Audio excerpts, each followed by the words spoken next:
नमस्कार मंडळी. आजची प्रसन्न सकाळ. काल रात्री पण बर्फ पडत होता. सकाळी सगळीकडे निसर्गाचा पांढरा शुभ्र गालिचा पसरलेला होता. सगळं दृश्य खूप सुंदर दिसत होतं.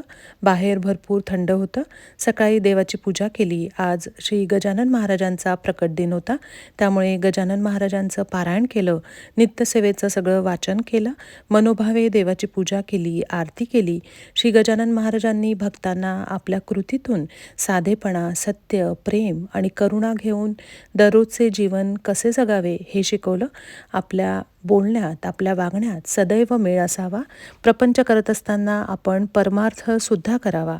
कितीही संकट आली तरी आपण जी ही ईश्वराची भक्ती करतो तीच आपल्याला तारून नेते. ही शिकवण गजानन महाराजांनी आपल्याला दिली. सकाळी स्वयंपाकाला लागले. आधी प्रसादासाठी करंज्या आणि मोदक करून घेतले, ते तळून घेतले. आज पिठलं भाकरीचा महाराजांना नैवेद्य दाखवायचा होता. एकीकडे वरण भाताचा कुकर लावला, काकडीची कोशिंबीर केली. पिठलं करण्यासाठी कांदा, हिरव्या मिरच्या, कोथिंबीर हे सगळं चिरून घेतलं.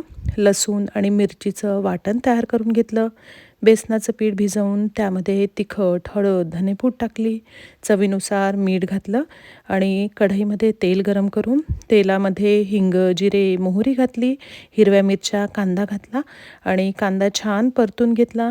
त्यानंतर त्यामध्ये मिरची आणि लसणाचं वाटण घातलं आणि हे जे बेसनाचं पीठ होतं भिजवलेलं ते घातलं, पाणी घातलं, चवीनुसार मीठ घातलं, कोथिंबीर पेरली आणि सगळीकडनं हे मिश्रण हलवून घेतलं.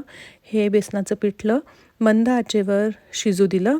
नंतर वाफेसाठी त्यावर झाकण ठेवलं. एकीकडे कढी तयार केली, वरणाला सारखं केलं.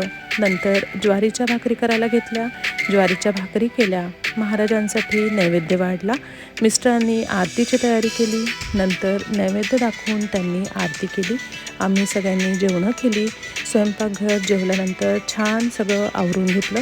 पूर्ण घरातनं, सगळ्या ज्या घराच्या खिडक्या आहेत त्याच्यातनं पांढरा शुभ्र बर्फ दिसत होता. बाहेर दुपारी थोडं ऊनसुद्धा पडलं होतं आणि उन्हामध्ये हा बर्फ खूप सुंदर दिसत होता. धन्यवाद.